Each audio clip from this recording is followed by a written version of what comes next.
नमस्कार दोस्तों, आपके अपने चैनल पोल के लोल में आप सभी का स्वागत है। आज का हमारा टॉपिक है विश्व जैव ईंधन दिवस के बारे में। आज के इस वीडियो में समझेंगे विश्व जैव ईंधन दिवस क्या होता है। साथ में हम ये भी समझेंगे कि जैव ईंधन क्या होता है। सबसे पहले हम ये जानेंगे कि जैव ईंधन क्या होता है, उसके बाद हम समझेंगे विश्व जैव ईंधन के बारे में, और उसके बाद हम ये जानेंगे कि इसके क्या क्या लाभ है। तो चलिए टॉपिक की शुरुआत करते हैं विश्व जैव ईंधन दिवस से।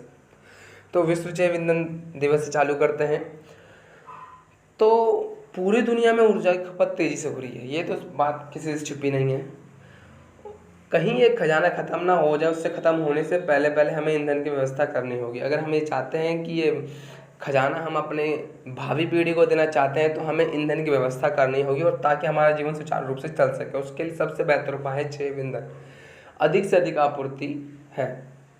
और इसमें जो सबसे बेहतर उपाय है ईंधन के मामले में, वो जैव ईंधन है, जिससे कि अधिक से अधिक आपूर्ति है। जैव ईंधन भविष्य में ऊर्जा का सबसे आशाजनक विकल्प है। भारत की ऊर्जा नीति का प्रमुख अंग है।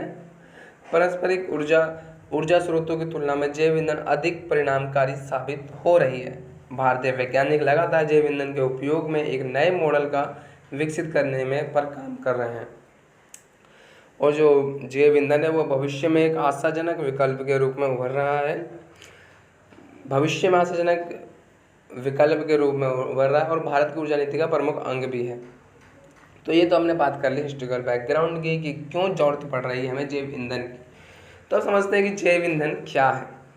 जैव ईंधन क्या है, तो सरल शब्दों में जानते हैं। सरल शब्दों में जैव ईंधन एक तरल ईंधन है जो जैविक साधनों जैसे कृषि अपशिष्ट, पेड़ इत्यादि के माध्यम से प्राप्त किया जाता है।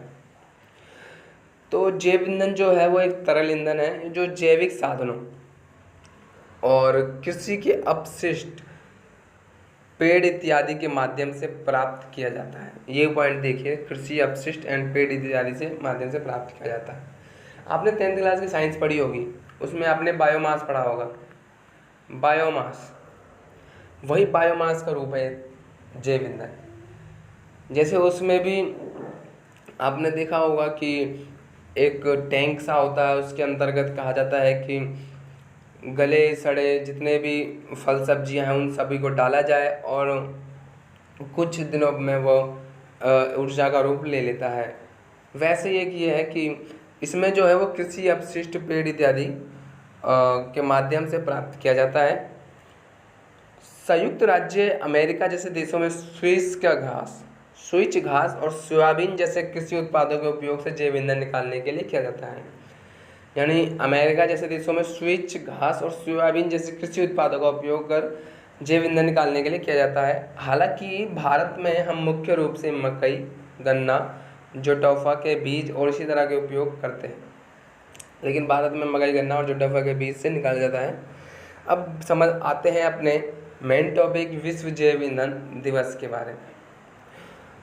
तो परंपरागत जीवाश्म ईंधन का एक विकल्प के रूप में गैर जीवाश्म ईंधनों के महत्व के बारे में जागरूकता पैदा करने और जैव ईंधन के क्षेत्र में भारत सरकार द्वारा किए गए विभिन्न प्रयासों को उजागर करने के लिए प्रत्येक वर्ष 10 अगस्त को विश्व जैव ईंधन दिवस मनाया जाता है। क्यों मनाया जाता है, देखिए क्यों मनाया जाता है ये भी समझ लीजिए पॉइंट हो। तो परंपरागत जीवाश्म ईंधन के एक विकल्प के रूप में गैर जीवाश्म ईंधन के महत्व के बारे में जागरूकता पैदा करने और जैव ईंधन के क्षेत्र में भारत सरकार द्वारा किए गए विभिन्न प्रयासों को उजागर करने के लिए प्रत्येक वर्ष 10 अगस्त को विश्व जैव ईंधन दिवस मनाया जाता है। अब ये विश्व जैव ईंधन दिवस के अवसर पर केंद्रीय पेट्रोलियम एवं प्राकृतिक गैस मंत्रालय ने एक वेबिनार का आयोजन किया गया, जिसका विषय था जैव ईंधन की ओर आत्मनिर्भर भारत। और जो हर वर्ष वेबिनार आयोजित होता है, और इस वर्ष की जो थीम थी जैव ईंधन दिवस की, वो ये थी कि जैव ईंधन की ओर आत्मनिर्भर भारत। तो केंद्रीय पेट्रोलियम एवं प्राकृतिक गैस मंत्रालय वर्ष 2015 से विश्व जैव ईंधन दिवस मना रहा है। 2015 से विश्व जैव ईंधन दिवस मना रहा है। भारत सरकार का जैव ईंधन कार्यक्रम आत्मनिर्भर भारत पहल से संबंधित है, और इसके अनुसार ही विश्व जैव ईंधन दिवस 2020 के विषय वस्तु जैव ईंधन की आत्मनिर्भर भारत चुनी गई है। और जो भारत सरकार का जैव ईंधन कार्यक्रम है वो आत्मनिर्भर भारत से संबंधित है। आत्मनिर्भर भारत से संबंधित, और इसके अनुसार विश्व जैव ईंधन दिवस 2020 की जो थीम है वो जैव ईंधन की और आत्मनिर्भर भारत चुनी गई है। तो ये तो हमने बात कर ली जैव ईंधन की। अब हम बात कर लेते हैं जैव ईंधन के लाभ की कि क्या क्या लाभ हो सकते हैं जैव ईंधन की।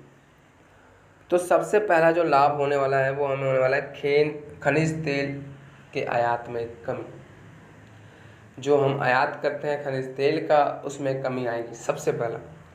दूसरा कि स्वच्छ वातावरण हमें मिलेगा, स्वच्छ वातावरण मिलेगा। जो गाड़ियों से कार्बन डाइऑक्साइड निकलता है उसमें कम से कम मात्रा गिरावट आएगी, ज़्यादा से ज़्यादा गिरावट आएगी उसमें, और हमें स्वच्छ वातावरण देखने को मिलेगा। तीसरा, किसानों की आय में वृद्धि। अगर आपने ध्यान दिया हो, जब मैंने विश्व जैव दिवस के स्रोतों के बारे में बताया तो उसके स्रोत जो थे वो गन्ना मकई के बीज थे कि वो गन्ना मकई था।